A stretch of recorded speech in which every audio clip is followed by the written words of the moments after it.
శ్రీమన్నారాయణీయము మొదటి దశకంలోని మొదటి శ్లోకము. సాంద్రానందావబోధాత్మకమనుపమితం కాలదేశావధిభ్యాం నిర్ముక్తం నిత్యముక్తం నిగమశతసహస్రేణ నిర్భాస్యమానం అస్పష్టం దృష్టమాత్రే పునరురుపురుషార్థాత్మకం బ్రహ్మతత్వం తత్తావద్భాతి సాక్షాత్ గురుపవనపురే హంత భాగ్యం జనానాం.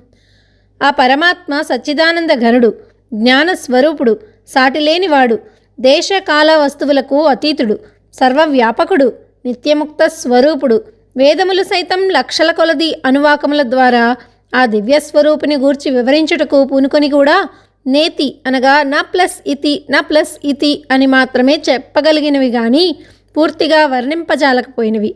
యోగులు సైతం చాలా కాలము పెక్కు శ్రమల కోర్చి సాధన చేసిన పిమ్మటనే ఆ పరతత్వమును అనుభవించి పరమ పురుషార్థమైన మోక్షాన్ని పొందగలిగారు.